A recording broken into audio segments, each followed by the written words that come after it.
So it is possible, and I agree that there is an element here in terms of the institutional structure where the appointment of principals may happen. For instance, you have the provinces, the SGBs, as well as the unions may have an impact or even an influence in terms of how principals are appointed.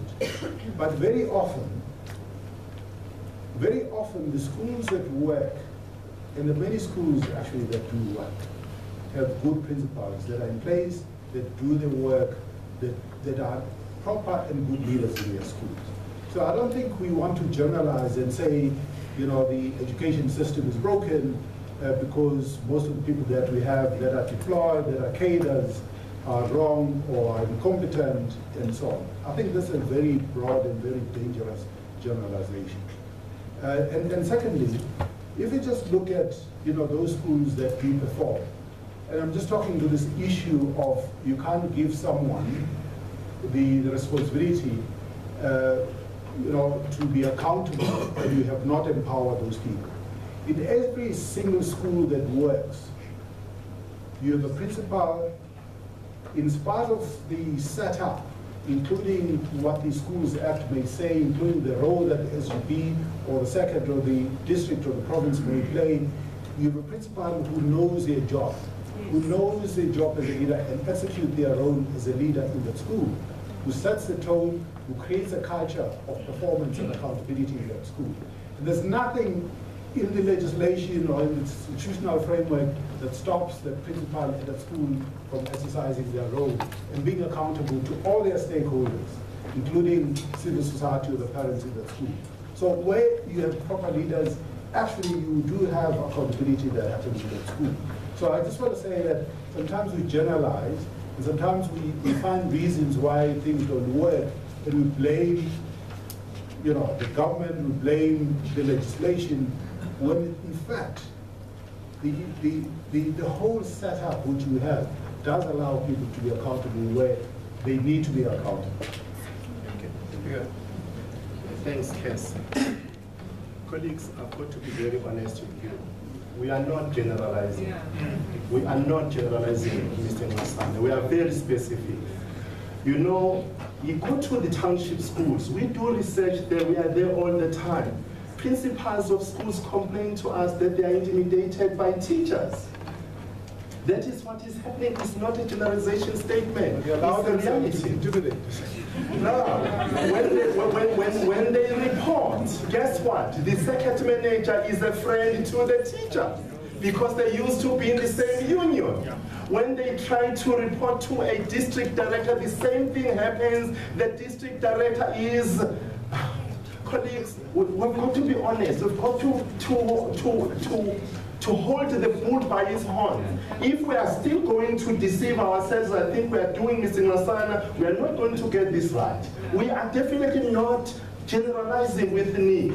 We are specific, we are telling the truth. That is coming from the ground through the research that we do. Emphasize the issue of quality leadership. And I honestly believe that perhaps we've got to make it. Angie, you came up with something, or the minister before you, Naledi, you came up with a good idea that all prospective principals of schools should have a qualification in the form of an A school leadership development, which is in 2017 going to be an advanced diploma in school leadership. That has got to be carried through. Right now, you seem to be dilly-dallying. We are not sure whether school principals should have a qualification in school leadership or not, or prospective school principals should have a qualification or not. These kinds of issues, they create uncertainty amongst the teachers in the schools. Last week I was at a school in Benton. It's a SATU regional chair. He runs one of the best schools, right? So, I'm not denying the fact that there are political tensions in this, but the SATU in the Western Cape, but it's not controlling. The SATU in Gauteng is not controlling. The SATU in Northwest is not controlling. SATU controls in the Eastern Cape where there's general dysfunctionality in the province of everything else. Controls in the Limpopo, there's general dysfunctionality in the province. So again, it's much more bigger than SATU. I'm not saying SATU is not creating problems, But I'm saying, let's diagnose the problem properly so that we're able to say where it happens, so that we're able to deal with it. We can say teachers or principals, again, that's why I say, let's understand the problem. And what normally my solution is, when things work, what makes them work? And I've not found that successful principals are the most qualified principals. It's principals who've got good leadership skills. They are adequately qualified, they're motivated. You know, each time I go to schools and ask a principal who's a functional, I'm sure if I was going to Celeste school, say, how do you get it right? I know the answer.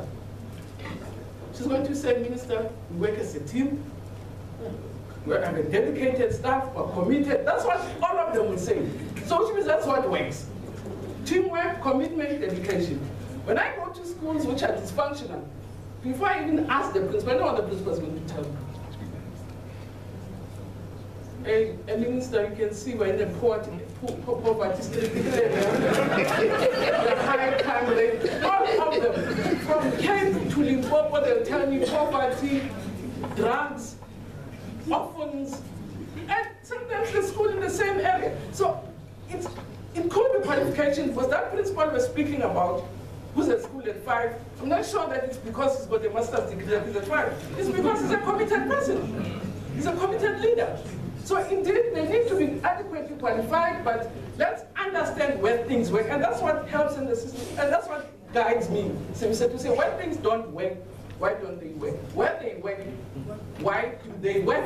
And copy from those. I always say to these people to say, if you want to win a marathon, you can't get to a person who's not given run and got the race before. Go to those who, and those that have won and are succeeding, it doesn't point to some of the things that most researchers say. Because in some schools which are dysfunctional, you put just a good leader. They turn things around, which means they can motivate, they can lead, they can do other things. And that's why I say if we were to talk more with researchers, we'll not be